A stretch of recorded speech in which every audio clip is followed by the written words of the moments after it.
Hello, everyone, and welcome to today's webinar. We are live on October 20th. Today's webinar is being recorded. For those of you who don't already know, Kapita means learning in Creek. In that respect, today we'll be learning about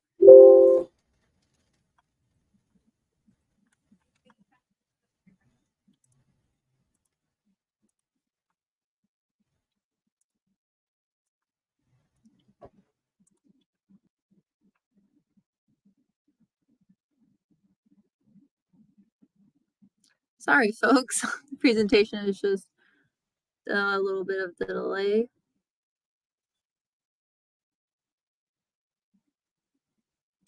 But today we'll be talking about grants.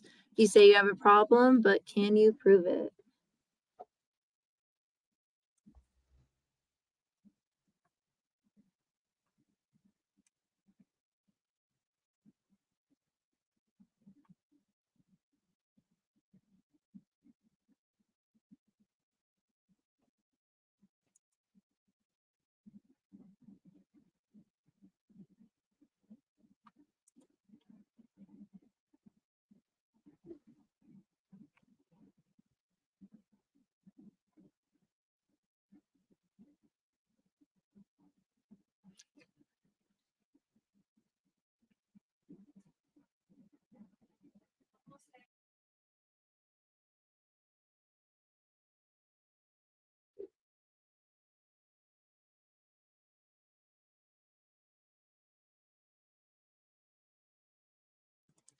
Okay.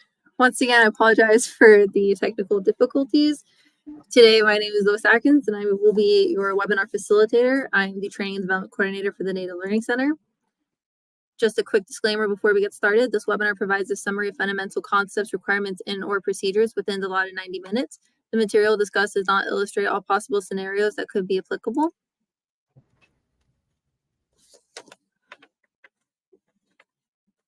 Also displayed here is our copyright infringement law. This is just a friendly reminder that the webinar presentation materials are protected by copyright, trademark, and trade secret and other intellectual property laws. Before we get started today, I want to familiarize you with your environment. If you look at the top of your screen, you'll see an icon of either a person with their hand raised or just a hand. With that icon, you can either raise hand, agree, disagree, or step away. Now your screen should look similar to this graphic here. The box labeled web links is where you will find our survey about today's webinar, along with the link to join our email list and any other links that will be seen throughout today's presentation. Finally, to the right of the screen, we have a chat box available. This is how you will communicate with the instructor and NLC staff. If you have any questions during the presentation, please feel free to interact by using the chat box. Simply type your message and hit enter hit enter or click that up arrow icon button to submit. We do encourage class participation, so please feel free to write in those questions or comments. Tech support issues should also be submitted here. Know that most can be solved by exiting and re-entering the meeting room. Let's all try out the chat box together now by typing in your name and where you're joining us from, and your tribal affiliation. And with that being said, I'm happy to introduce Rosa McNally. Good afternoon, everyone. I'm glad to be a part of this again. My name is Rosa McNally. I have a full-time job. I'm from Houlton, Maine, way up on the Canadian border. I have a Boston accent, but I've never lived in Boston, but I have a wicked good accent. I've been a grant writer and a project manager for the Houlton Band of Maliseet Indians for at least 16 years in January. I absolutely love my job, but I also love ICDBG. And so in my spare time, I like to help others figure out ways that they can be successful with getting these funds to be able to help their tribes as well. I've got a pretty big diverse background as I started out in a municipality. I've worked for a couple of municipalities, and I've worked in a center city for Manchester, New Hampshire, for a job training and education center for, again, low-income people. I'm a single mom. I'm an adult daughter and son, and a wicked, handsome, and smart 14-year-old grandson. Before we get started today, I've noticed some of the composition of our participants and our other classes that we've had, and I'm really pleased with the level of participation and the background. And I really appreciated the feedback that people gave. So please feel free to continue with your feedback and ask questions along the way. I do think that there may be a little bit of confusion as to what this program, what this grant provides for. And this is through HUD, Indian Community Development Block Grants. And if you went to grants.gov and you Googled ICDBG and downloaded a form, a NOFA, you would see what the projects are that they fund. So predominantly it's for housing, rehabilitation, or construction, or public facilities.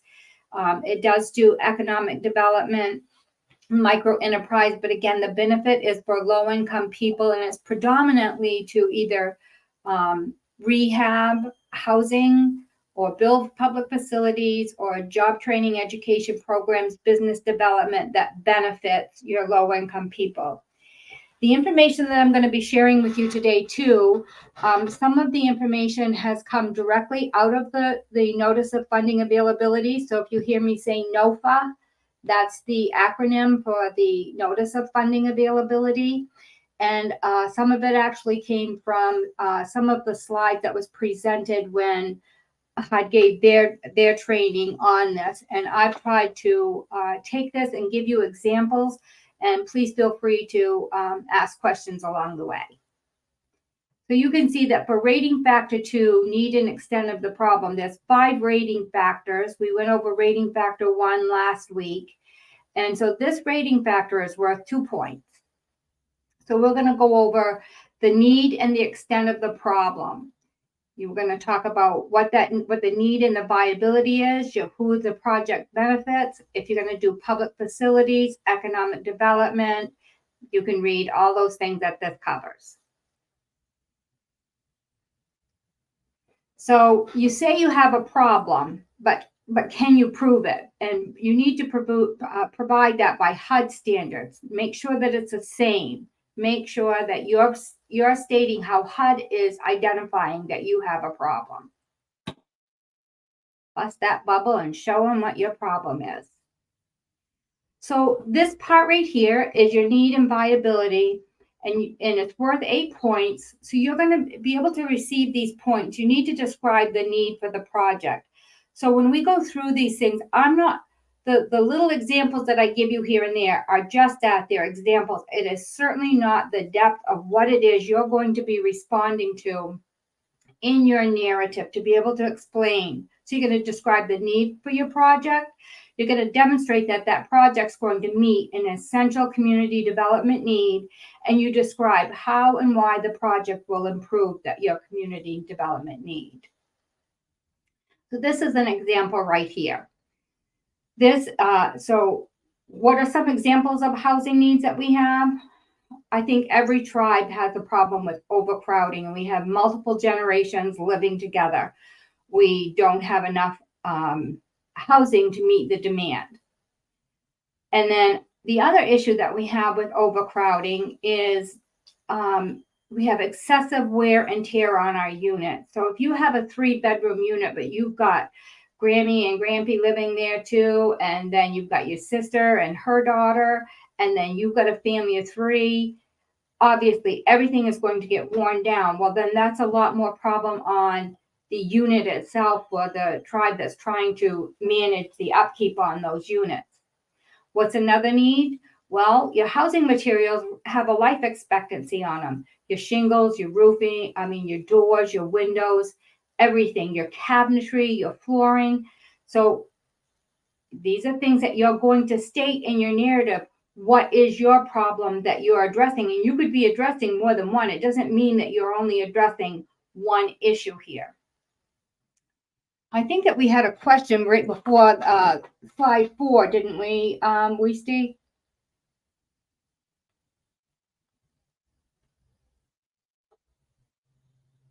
Okay, so I guess, are you there with that? Yes, I'm here. Okay, so can we do a poll and do you have that question for the one on the knowledge? Okay, there we go. So I want to know, how much knowledge do you professionally or personally have prior to the NOFA of the unmet need of your tribe? So before you get into any data, are you already aware from being involved in your community or working for housing or the health center? Do you already have an idea of what your unmet need is? How many of you know that?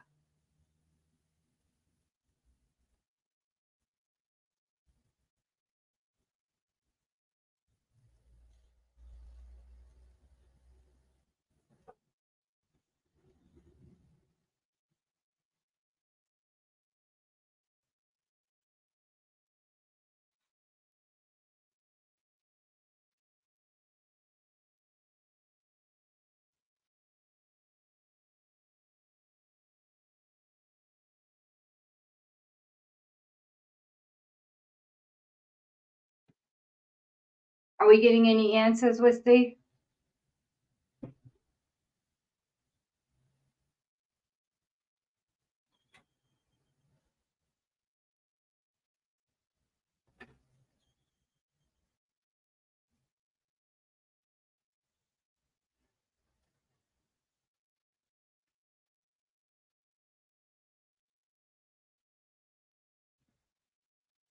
Do we still have a connection here?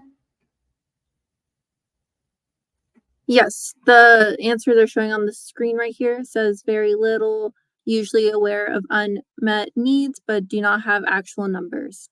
Okay, all right. Okay. So if we, Would you like me to close this poll and pull up the yeah, other one? yeah.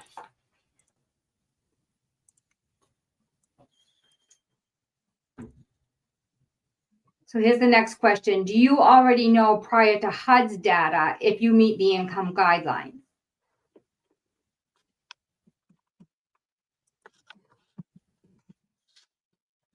Okay.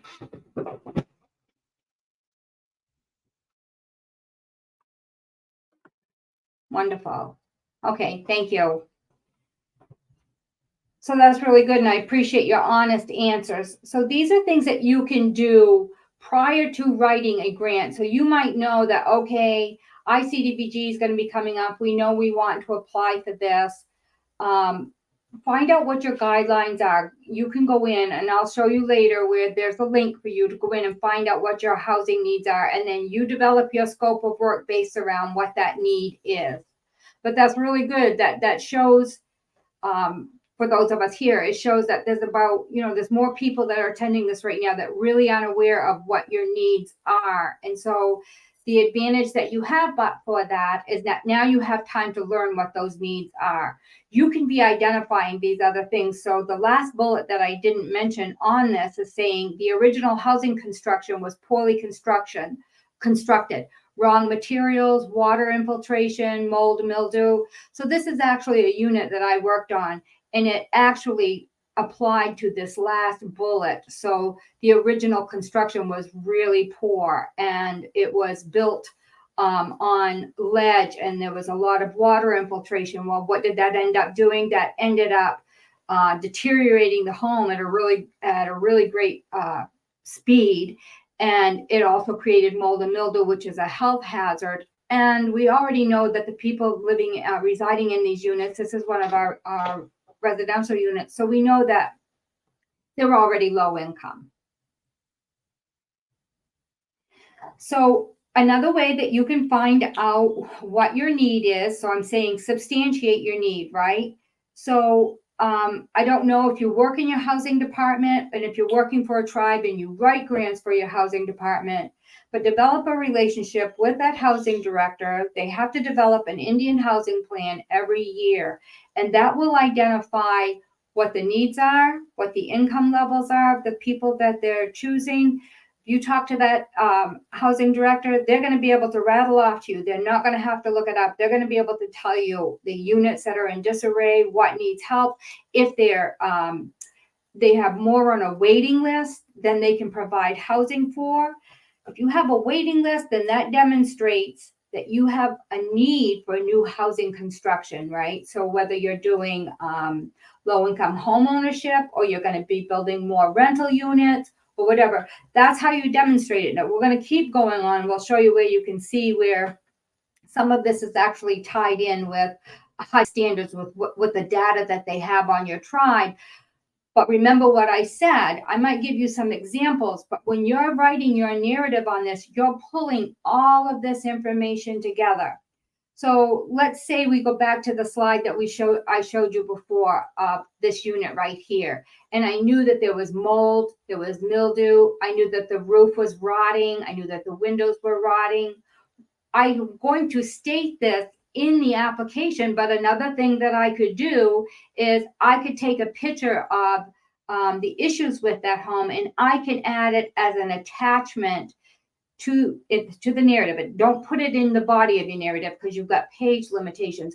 But again, that's substantiating. When you're saying you've got the need and you can show that the shingles are missing, or they're all curled up and the sun has damaged them, or that there's mold growing on the walls, then it just gives them a visual, and you're substantiating it.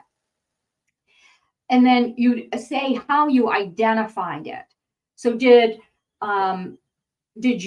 were you one of the ones that went in and inspected the unit? So in my position, I'm one of those people that in the pre-planning for something like this, I'm going to go to the unit itself. I'm going to look. I'm going to be with the architect and engineer, or I'm going to be with the housing director. I'm going to do the drive-bys, or I'm going to go in and do the on-site inspections. I'm going to take pictures, and I'm going to attach it to this. Even though I'm writing the grant, when I see it for myself, I know what's going on and what the issues are. So as much as you can possibly be in touch with whatever project it is you're working with, I strongly recommend it, so that it's just not words to paper. It's not just a concept of trying to meet a need. It's that you get it, you see it, you see what it's doing, you see what the conditions are of the unit, or you see what a burden this is placing on tribal members. So another thing that you can also do is you can provide data from comprehensive plans. So I know that we have a lot of very strong tribes across the nation that have really good strategic plans, comprehensive plans. They've had community meetings and what they've identified. So I've been talking about housing, but it can also be for a community center. It can be for an education center, providing again that the majority of the people that are going to be provided the services meet the low income standards. But how are you going to know this? Well, if your tribe, whether you're a housing department or you're in the health department, your tribe very well could have a comprehensive plan. And in that plan, it could identify the need for whatever it is you're trying to do. This is really good. HUD likes to see that this has already been assessed, that this is a need, and you can demonstrate it. So you're going to make reference to this again under the need, that this isn't just identified because you know it as a grant writer and different people in the tribe have told you, and HUD has proven it by the data that that you have a certain percentage of low income people, but that your tribe has actually done this. So also, if you have issues of poor housing conditions and that aggravate health, so of course we just went through COVID and still have some lingering effects of that. Mold and mildew, we already know pre-COVID what a health hazard that is.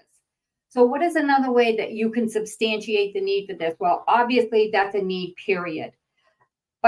But if you wanted to take it further and you really want to substantiate this part of you need this, let's say that your project is you're going to rehab 15 units that have been affected by mold. And so you're going to get in touch, you could get in touch with your health department and say, give them the address for the units. Do any of these units have any tribal members living in it with any respiratory diseases? Do they have COPD? So there's not going to be any confidentiality problems. You're not asking them for a name. You're providing them the addresses for the units, and then you want to know out of these 22 units, do we have any tribal members that live in these units that have any respiratory problems? They write back, yes, we do. Out of those 22, we have 4 units that have people with chronic respiratory problems, and they may be more specific about it. But see how all of this ties in? You're taking that extra step and you're proving beyond just that you're meeting the income guidelines, you're proving that this really is a big problem. I mean, that's a dangerous substance, period, but it's an even higher risk for people who have respiratory problems. So here's an example. Excuse me. So the Winning Housing Authority, WHA, manages 120 rental units serving 235 tribal citizen families. The WHA seeks to renovate 56 of these units.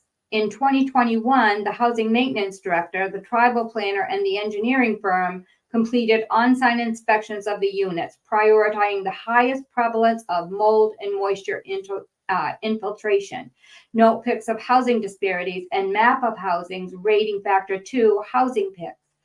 So as I had stated in our previous trainings, you want to be able to have attachments to demonstrate all throughout your whole application. There's things that you're going to be able to do to demonstrate, substantiate what it is your need is. So this is where I'm making reference to that. Here we're going to say, please note rating factor 2 housing pics.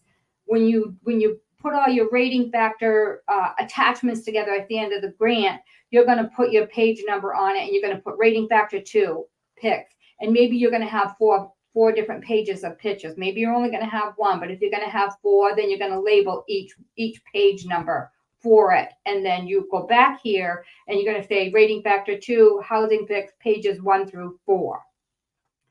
Again, on the other end, when HUD is trying to download all of these grants, you want your application to be very easy for them to be able to read. You want, when they're downloading this and they're putting it together, that all your attachments are labeled and they're numbered so that if something gets put together for them when they're getting ready to review it and it's out of sequence, they can see that it's out of sequence. They can see that something got missed, and maybe they go back to the person that downloaded and say, look, I'm missing page 3 out of rating factor 2 attachment. So keep it as organized as possible.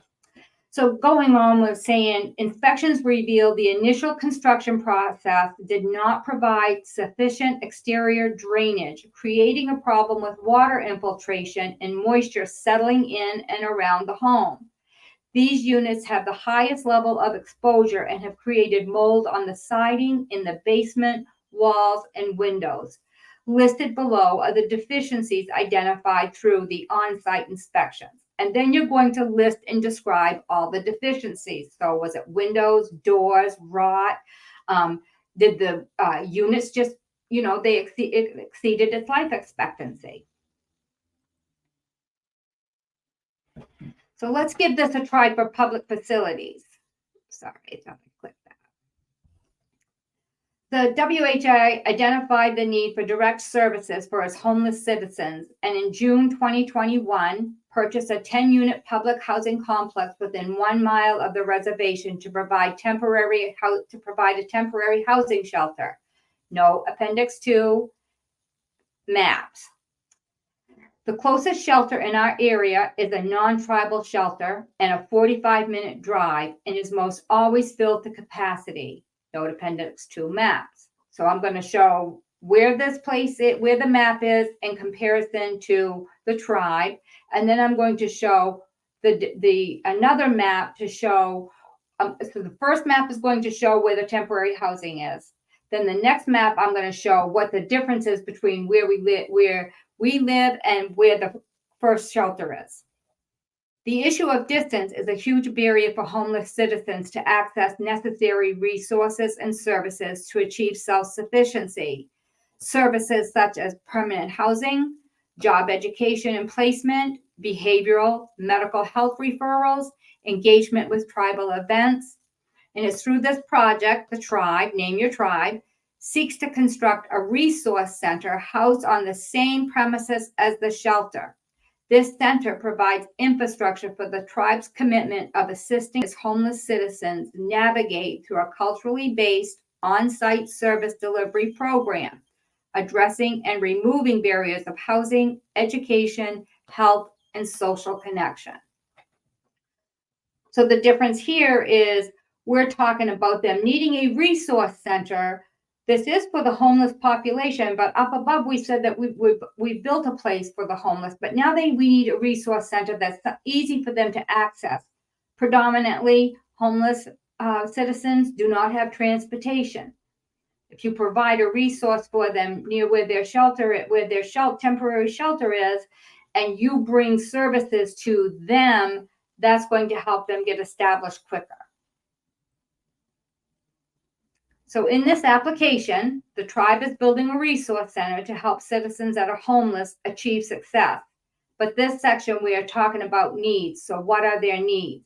The resource center, public needs, is part of the equation to help meet the need.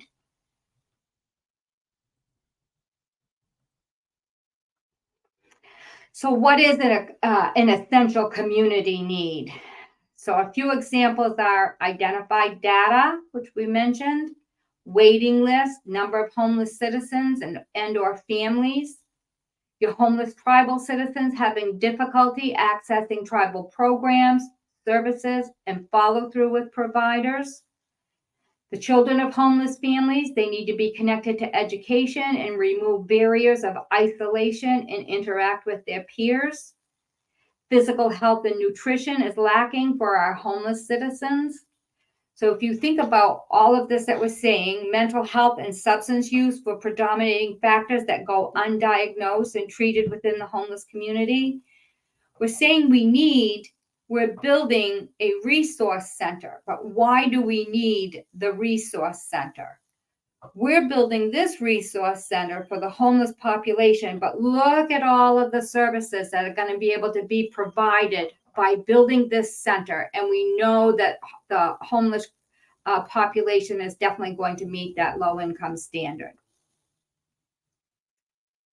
Okay, so they always want to know how will this project improve the viability of the community? Well, it's going to create a navigator position, which will be housed at the resource center. And this position is going to assist citizens with managing their care, referrals, resources, and providers. And this creates a greater chance for a successful outcome for self-sufficiency. That's a viable improvement to the community. They're going to work with the local school district, with the Title VI project director. The director will meet with parents and children at the resource center and discuss individual education plans for their child's need, and will be assessed and assist with school admission to coordinate school enrollment or tribal resources for remote learning when necessary.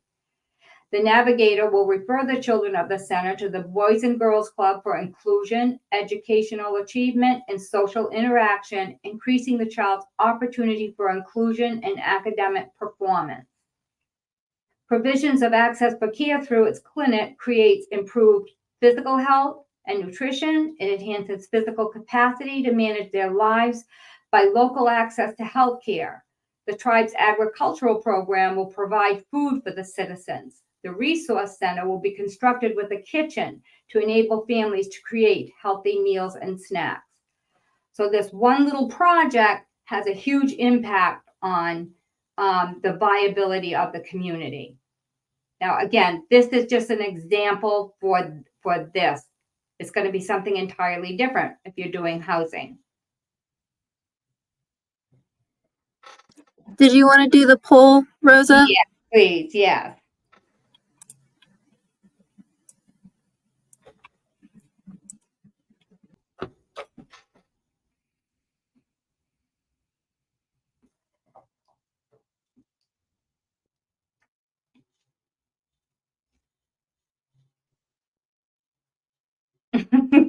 Well, there. Everyone is somewhat using HUD data. Thank you. So this is what I was mentioning before. When I told you about the link, again, I make no assumptions here that everyone here has already written an ICDBG. I'm going with the assumption that most people have not. So if you have, I don't mean to minimize your knowledge on that, but this is primarily to help people who are not aware of this. So you need to go to this. This is going to tell you what your data is for your tribe. And let's go on to the next one and see. So here is an example here. So when you click on that link, it's going to take you, so you'll be able to scroll down and find your tribe. But it's going to give the population, your households that are American, Native, Indian. Are they alone, or do they live with someone else? What their the percent that is LMI is low moderate income. And so you will find your tribe and go on with that. So what if you do that and you say, oh my goodness, I know that this is wrong. I mean, they don't have updated data. If you have substantiated data, let's see if I've got this next one. So we'll get to that. HUD is going to refer to this data. This is what HUD has for you on your tribe. And your data demonstrates the income needs of your tribal citizens and justifies your purpose for this application. So it's coming from the American Community Survey. So that's what the ACS stands for. 8% of WA's population area live below the poverty level. 2,422 individuals. Comparatively, 22% of winning housing tribal citizens live below poverty levels. This is a significant disparity in comparison of non-tribal and tribal income levels. The poverty levels dictate the increased need for affordable housing, and go on and describe more. Don't just leave it at this statement. So if you're utilizing this data and this is what it is that you know, I've seen a lot of tribes also make the comparison that they will compare what the data is for housing or low income in their area, non-tribal, and generally speaking, the data needs are much greater for Native Americans. So this is where I wanted to get into, and it's like, you can also submit if you already have other data that demonstrates, but look at how HUD is saying this. You may submit data that are unpublished, not generally available, and not older than the latest data available from the U.S. Census Bureau. If you are submitting demographic data other than the census, you must state in your application that 1, generally available published data are substantially incomplete or inaccurate. Data you are submitting has been collected systematically and is statistically reliable. Data are to the greatest extent feasibly, independently verifiable, and data differentiate between reservation and BI service area populations when applicable. So I have done this before, and we had actually a health service organization for the tribes here in Maine. And I was so pleased when I knew that they were putting this together. I kept asking them, please, please, please, even though this is about health, can you do a track on this for their income? Because I knew that our income was lower than at that time what was being captured by HUD. So you had to substantiate how the survey was being done, who did it, that it wasn't someone from the tribe. We didn't collect our own data. And I had to show, I demonstrated also by showing them the tool of how they gathered the information. Then I described how that information was actually correlated at the end and substantiated. Boys, I like the word substantiate today, don't I? Okay. So if you submit your own data, as I said, a sample copy of the survey.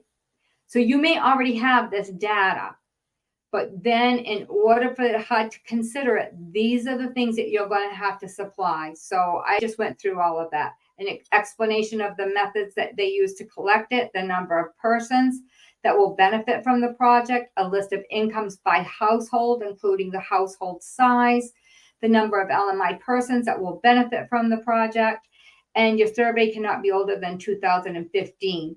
So that would be 7 years old for when this was taken from the last notebook. So it has to be recent. Okay, we're ready for the next one, Lisa. Nope.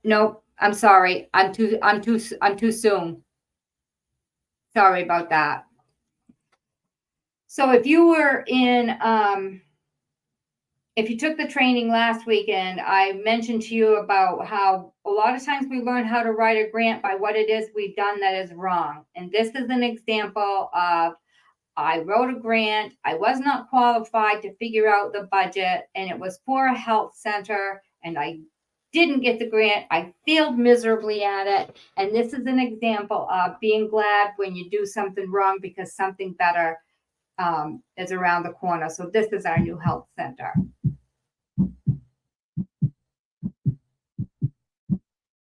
So if you're going to do a public facility, and this is worth 10 points for your application, at least 85% of the beneficiaries are low to moderate income, or the applicant has demonstrated that the proposed project will exclusively serve a limited clientele as described in 24 CFR.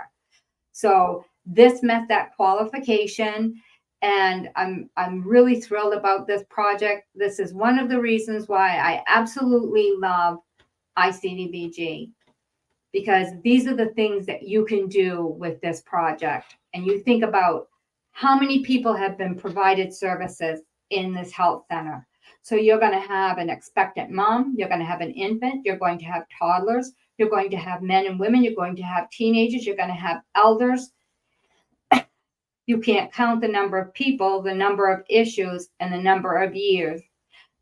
And ICDBG helped do that. I think that's phenomenal. I guess I would like to start a new poll right here, though, if you can do one. I'd like to know if there's anyone in here who has written an economic development grant under ICDBG.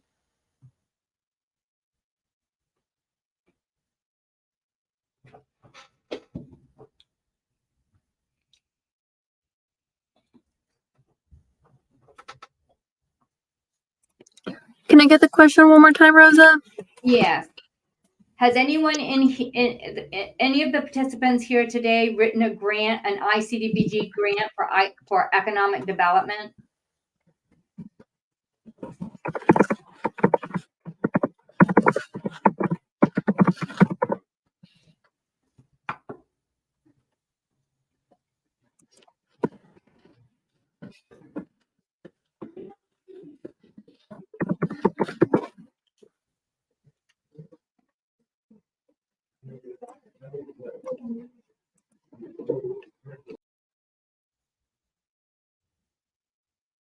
Okay, thank you. Well, that's 100% of you, and then 101% with me too. And this is something that that HUD receives very few applications for. And before my time on Earth is done, I really, really, really want to write one of these. This is much more thorough. Obviously, you're going to have a business plan, and I'm not going to spend a lot of time on this because none of us here have ever done it. And unless you have a specific project in mind and you're planning on doing one, but if you're working on behalf of your tribe, this is something that you want to be letting your economic and community development office know, that if the project that the business that you're looking at creating, and it's going to hire low income people, and if you look at this, the information includes but is not limited to brief descriptions of the proposed responsibilities, job titles, salaries, the number of full-time equivalent positions. So it's going to retain positions for low-income people. So to me, again, it's just another exciting thing that can be done with this program, and very few tribes are tapping into this but there's also such a need for housing development and housing rehabilitation and public facilities that tribes generally will use another source of funds like EDA or something like that for their economic development. And then the tribes will prioritize ICDBG for your housing rehab in your public facilities.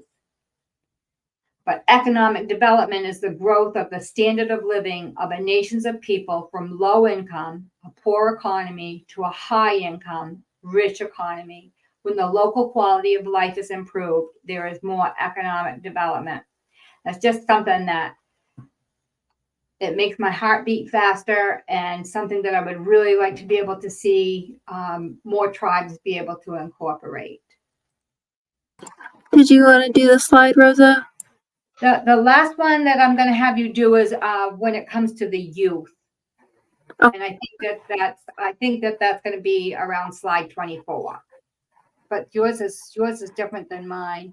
This one right here. Okay, no worries. Just go ahead and let me know and I'll put it up there for you.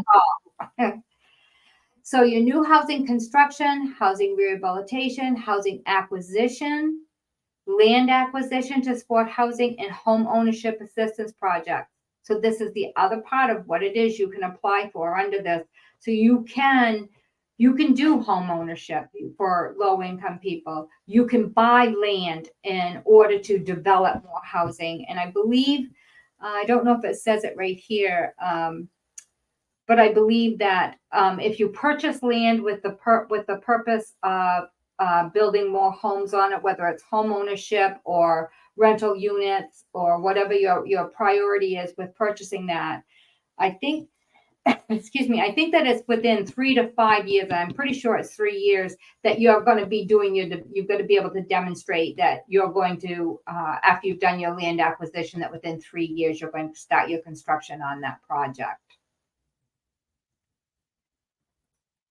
So this is an example right here of your needs table. Again, this is from Indian Housing Community Block Grant. So it's going to tell you what your amount is on your needs. Micro enterprise programs. I'm going to presume that everyone here hasn't done one of these either. But this, again, is another great opportunity for tribes, especially if they're not prioritizing, if they balance things out with their new construction or their maintenance on their homes. This is another opportunity for a small business with 5 or fewer employees and one or more of whom owns the business, and the owner of the micro enterprise must be low to moderate income. And the majority of the jobs created or retained, that has to be for your low to moderate income persons. And for documenting persons employed by the project, you do not need to submit a demographic data statement and corresponding documentation, but you do need to submit information that describes the nature and number of jobs created and retained.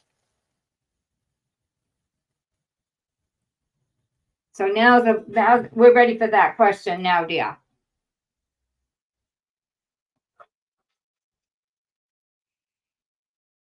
So we're going into the part where they want us to incorporate youth. So how many of you, or how have you incorporated youth into your ICDBG applications, if you have?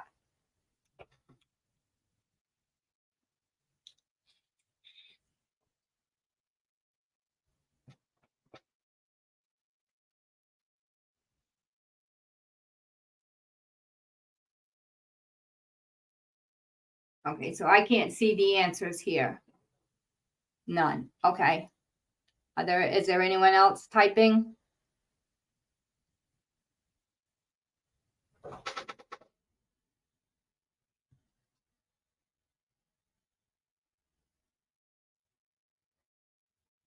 Okay. Okay. Thank you. That's our last poll. So this sub-factor, it has been in for the last several years in our ICDBG applications, and the nation is wanting to be able to see more connection to tribal youth, and it is really more so about involving them so that they're learning a trade or participating at a level to help with the project. So I'm going to read this, but so this sub-factor provides points to tribes or tribal organizations who are proposing using these funds related to the main purpose of helping prepare youth to be contributing members of their community by increasing access to developmental programs. The applicant will receive points if proposing ICDBG related activities with the main purpose of helping prepare youth to achieve economic self-sufficiency and further the interests of their tribal community. The ICDBG project may include other activities, but the main purpose must be preparing youth to be contributing members of their community for the proposed project to receive the points under this sub-factor.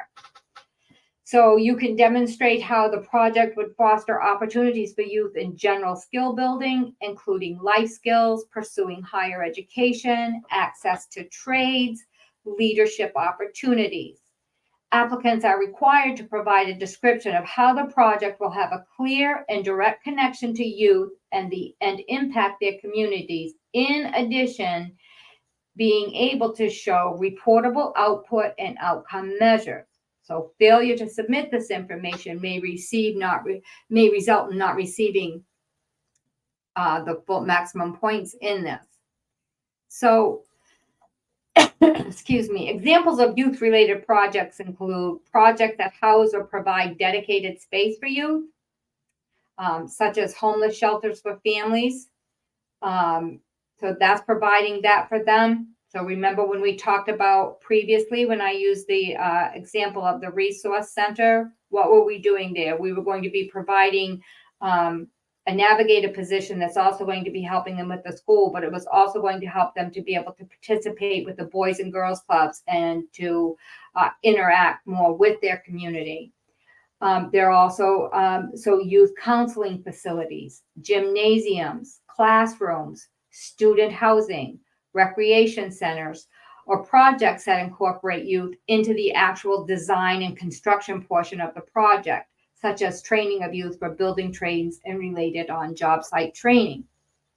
So I have done this part of it in the past where I have included youth that showed an interest in, let's say that they were interested in business management, business administration, or they were interested in construction. So they would become a part of the committee.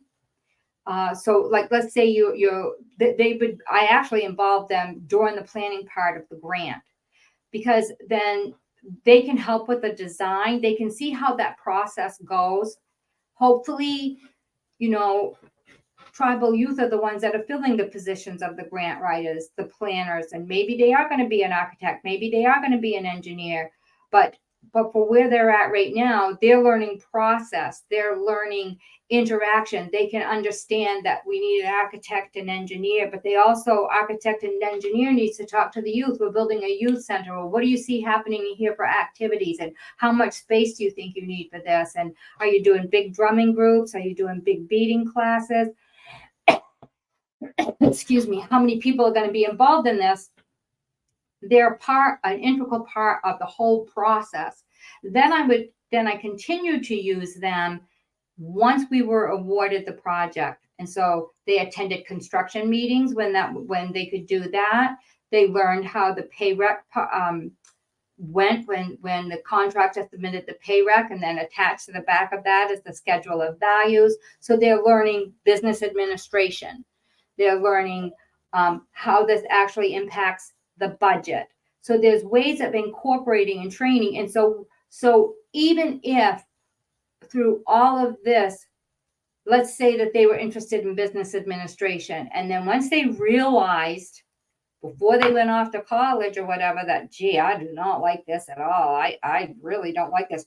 We saved them. We actually helped them become more productive in what area they wanted to go in.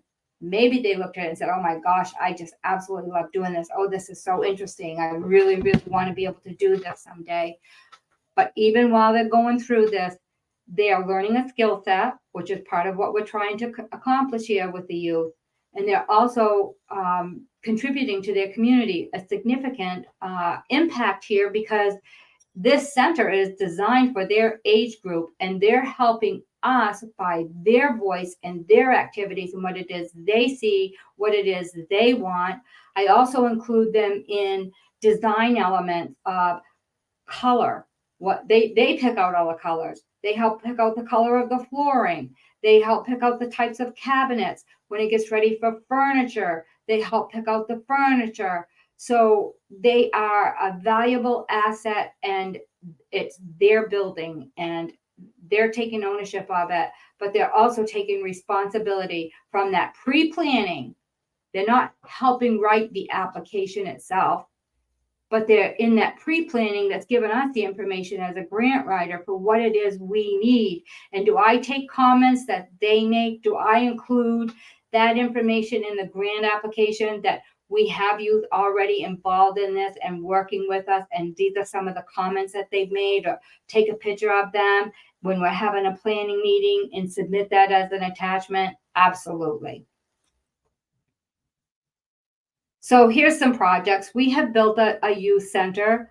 You can do a Head Start. We've done a gym. The gym is a really big one that everybody uses. Athletic field.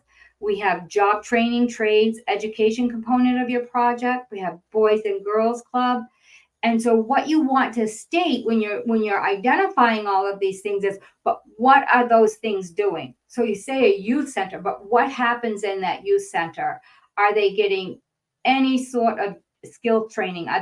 Do they have cooking classes? Are they learning cultural? Are they doing any cultural activities? Do they have a tutor there? Are they helping with their after school homework? Are they themselves mentors to some of the younger children? What is going on in each one of these programs that you can demonstrate how it's impacting the youth? So here's just a couple of pictures of some of the projects that we've done. And so on the first left, that is our youth center. We have already exceeded its capacity. I believe that we completed that in 2018. And I've already had the architects and engineers back to try to identify a cost for us to build out on the north another whole huge section, which I can't remember the square footage on it, but we need as much space as we have now again. And when we first built this, we were all scared to death that was it going to actually be utilized to the extent of what we had hoped for. And it has far exceeded it. So again, you can't help but just love what ICDBG can do. You don't know how many children have gone there, how many children needed to go there after school during the summer that needed a healthy meal, that learned about their community, that learned about their culture, that got physical activity, that learned how to interact with other people, that got help with schoolwork. It's just phenomenal. So the second picture isn't so great, but this is an athletic field that was created, and that took 3 rounds of ICDBG applications. The first one had to be massively value engineered because we had built a football field with a walking track, but we had put in the application for a football field, a walking track, and a baseball field. And we were grossly way over budget. I think we had to value engineer it 3 times before we got it into the right figure. So we ended up having to get rid of the baseball field entirely. The walking track wouldn't be for like a regular running track for track and field anyway, but the soil that we wanted to use, or I can't think of the right word to say right now, but all we could have was crushed rock around it. But it's still, this is located down by a river out behind our housing development. It's a beautiful place. And then we got so much traffic, we didn't know we were going to have that much. We ended up having to get more bleachers. We put lighting in. That was another grant application. We had to build a bigger parking spot, and it's absolutely beautiful and utilized. And then The further picture is the fitness center. And again, we utilize that for youth. There's a certain scheduled time. So that's back in that picture that I showed you of the health center, that green building. That's where this fitness center is. And again, ICDBG. All three of these projects are ICDBG. So if you're new or you're unfunded applicant, 7 points. So points are provided in this subfactor to applicants who have not received ICDBG awards, excluding ICDBG IT. IT stands for imminent threats. So if you haven't received them, you're going to get 7 points. You need to explain, though, right in it, that we have not been awarded within, what does this say? We have not been awarded. Does it give a time frame? Right. So you did not receive an ICDBG award in 18, 19, 20, 21, or 22. And even if you have received one in those years, you haven't consistently received those. You're automatically going to get 7 points on this. So are you hanging in there? If you're working on something exciting that you really care about, you do not have to be pushed. The vision pulls you. And this is the thing that is passionate for me. Again, I absolutely cannot say enough about this program. I don't know of any other, again, having worked for municipalities, I do not know of any other sources they have to access the funds that we do. However, these are highly competitive funds. It isn't a fill in the blank application, and a few points here and there can make the difference of whether or not you're funded. But for me, it's that vision. It just constantly pulls at me. It's not about a grant. It's about that outcome. That's what keeps you going and your heart beating and getting that competitive edge going. And it's like, I'm going to get every blessed point on this I can. So here's a few little tips of when I write a proposal, some of the things that I make sure that I do. So when I write a proposal, I've identified the project well in advance of the NOFA being published. So again, the notice is that notice of funding availability, that notice when it comes out and says, hey, over here, ICDBG just came out. Are you ready to apply? A lot of your projects are going to require you to have so much information that if you're running around and that's all you've got to do, and I don't know how many people only have to write one grant at a time, or that's all they do. I think that a lot of us write grants and manage a lot of other programs too, but it can take a while to work through all the elements of whether it's housing, whether it's rehab, a public facility, whatever it is, to really fine tune what it is you're trying to do. And then did you meet your budget requirements? So I have lists of projects going all the time of, oh, well, that's an ICDBG project. It's not a priority right now, but oh yeah, I know that's going to be an ICDBG grant. We're going to put that one in that. When I write a proposal, I find that my OCD is beneficial when it comes to reading the NOFA. I read it and read it and read it. I decipher and I pick up things that I overlooked. It can make the difference of a few points. I think for every rating factor, I'm going to reiterate how much value there is in a few points. I'm going to push and push and push for 2 points because I have seen this when I look at the scoring criteria when we've been awarded and I look at what my score is. I look at it when we missed it and it's like, oh my gosh, we got an 89 and the cutoff was 91. It's like, geez. Then you go back over that grant and you think, oh my gosh, if I just would have said this, that 2 points. You really wanted the 3 because you want to bump out the last one that got the 91. So I pay attention to every single solitary thing. I will read that NOFA and read it and read it and read it. There's different information through there. I don't just read the part of the NOFA for the rating factors. So when I write a proposal, I immediately put the narrative format together. Okay, so we know that October 5th, the last ICDBG was due. And so I have been saying ever since I've started this, that does not prohibit you one bit from starting your next ICDBG.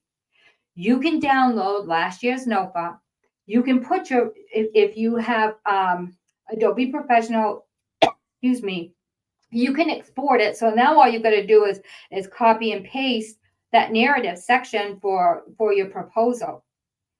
If you don't know whether if you're stuck between housing rehab or new construction, but if you know, well, we know we're not doing micro enterprise, we know we're not going to do economic development, we know we're not going to do public facilities, then you cut that part out of your format.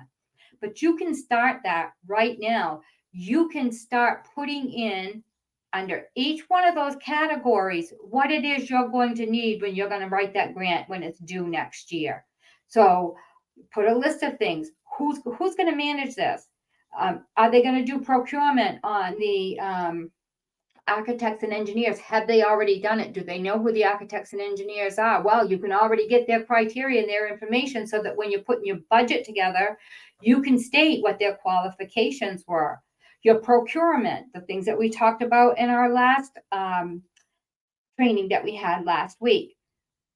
There's a lot of information that you can put in there, and trust me, you will be so happy with yourself when you're trying to write this next year that you've already got a start. You've listed, I've got to find out what our data is. I need to talk with the housing department. I need to find out, well, how many units do they need to do? We need to go and take an assessment. We need to get our budget together. It's probably too early right now to do your budget, because I would say that the next year's grant will be probably due June or July. I don't know. It's never the same every year, but if it was just in October, if we just did October's, but I started immediately. I have a format, and your NOFA is going to change some. They always tweak it a little bit, but you have predominantly already started your application, and then just set it aside. But throughout the year, as you're getting more information and you put that in there, you are saving yourself a lot of time. When I write a proposal, I ask for clarification, even if it bruises my ego. Now, especially as long as you've been in this as I have, I've been writing grants now for almost 30 years, ICDBG for 20. And so then you can get labeled as an expert or you know it all, and I don't know it all. And sometimes my brain just gets so full that it's like, I can ask a question and you're so afraid somebody's going to say, oh my gosh, Rosa, you've been doing this how long and you're asking that question? It's like, I really can't remember. I would rather have my ego bruised and get that, because I'm going to go back to what do I say? 2 points can make a difference. I can't let my ego, my pride get in the way, and neither can you. And the thing of it is 98% of the people that you ask a question to for clarification want you to have the answer. So ask those questions. Make a list of questions. Go to your trainings.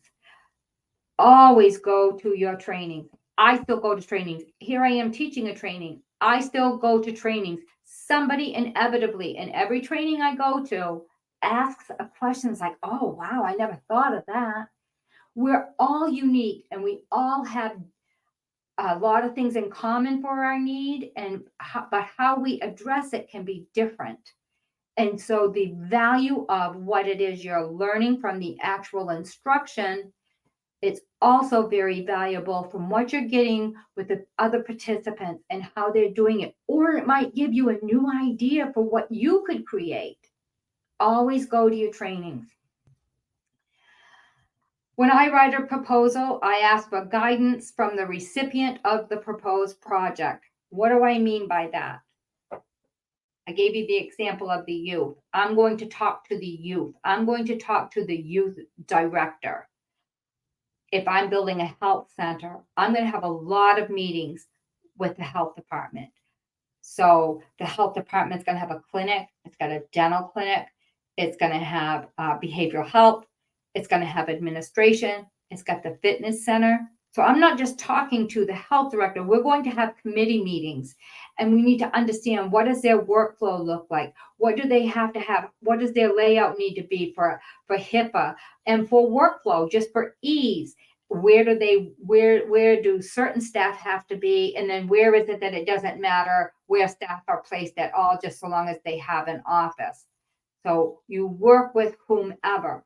That health department is really important too, with what I had mentioned before. So let's say if you're putting in an imminent threat grant, which would be great for a mold, but if you're doing a housing rehab, like I had mentioned, if you talk to them and you want to know how many tribal citizens do we have that are suffering with respiratory diseases, so you give them the addresses of the units that you're proposing. So you can already glean some of this information so that you're not panicked when that application comes out and life hits you, just like it does everybody else, or it hits everybody else that you need the information from at the same time that you're trying to write the application.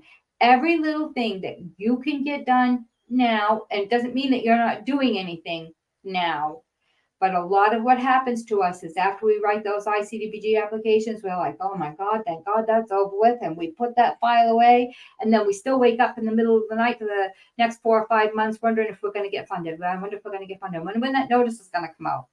Well, that's what happens with my brain anyway. But I do everything I can to avoid all that stress during that process, but when that comes out, because there's so many moving parts, there's so many people that you are relying on, and this is not the only thing they've got on their plate. Let's see here. When I write a proposal, it's spiritual and meaningful to me, and I feel honored to be a part of history. So this is true. It's not about, to me, it's about outcomes. It's the impact. So again, I'll go back to that health center. When I look at that and I think of the ages of the population that's going to be served there, it hits absolutely every single age of our tribal population. You have no idea how long that building's going to last, how long and the mass amount of programs that have been developed since that facility has been developed has grown. We're looking at building onto that again. So it's like, wow, isn't this phenomenal that you get to be a part of history? They don't know who I am. The people that receive these services, they don't know who I am. And that's not what it's about. It's about what is that service that they're receiving, something they desperately needed, and now those services can be provided. Really, really, really meaningful to me, and I hope it is to you too. And then this is actually true too. When I write a proposal, I need lots of antacids and sometimes a wig to cover the bald spots from pulling my hair out. Can you relate? So I am a high-strung person. You probably couldn't tell. Type A personality. I'm Irish, and I'm very task-oriented. And when I write a grant, I'll tell you right now, I am on a 10 because I want that outcome. And I get frustrated when you don't get the cooperation. But I hope that this has been helpful to you. I hope that it resonates some with you. I hope that you continue with your pre-planning is so relevant. Everything that it is you do with writing a grant, it's really hard when you start a process as soon as the NOFA comes out, and you don't even, many tribes, when that NOFA comes out, there's a conflict between, is the tribe going to apply for it for a public facility or for a separate project, or as the housing department, because you can only submit one application. So there can be a lot of controversy that's eaten up at that first month of when that notice came out, and you don't know, well, am I writing for a public facility? No, I'm doing housing rehab. No, they just said the other day we were going to do that new housing project. We're going to start building some duplexes. And it's like, you don't know if you're coming or going. So this is what I have for today. I thank you for listening to me. I really hope that what I shared with you is beneficial, and the next class that we're going to be working on is the soundness of approach. So each one of these sessions is taking one of the rating factors for that whole ICDBG application. And you can ask for my information. You can download this. You can reach out to me if you have a specific question, if you need clarification from anything that I've said, or you want a little bit of guidance maybe in something, please feel free to reach out to me. I'd be happy to help you.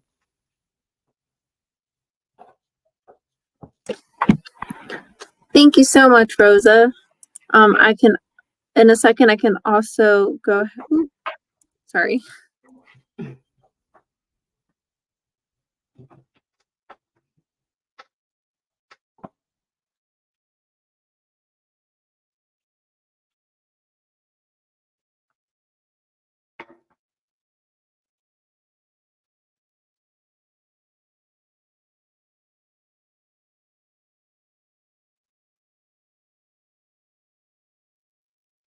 Sorry, Rosa, did you want to continue to factor 3? No, I don't think we have enough time to start that. Okay, so I'll go ahead and close out.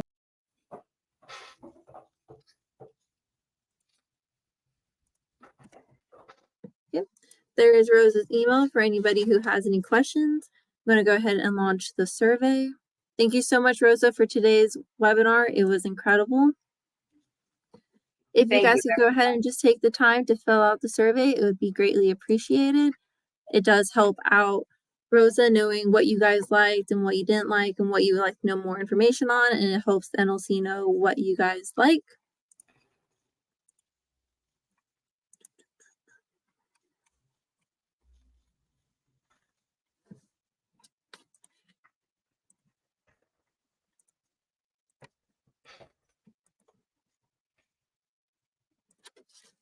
Our next webinar is going to be October 24th.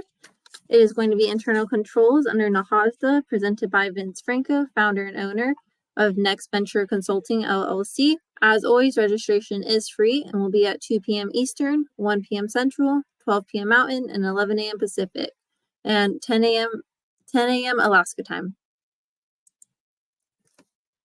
You can also access this recording and our other recordings for up to 2 years on our website at www.nativelearningcenter.com under the Recorded Kathitas tab. If you have any questions on how to access the recording, please feel free to email me and I'd be more than happy to help you access any recording you're looking for. Also, please don't forget to check out our upcoming events on Facebook, Instagram, LinkedIn, and Twitter.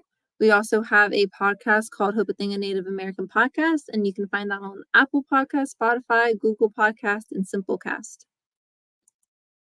Once again, I just want to thank everybody for joining today's webinar. We greatly appreciate you and appreciate all your feedback. And once again, thank you, Rosa, for an incredible webinar. Everyone.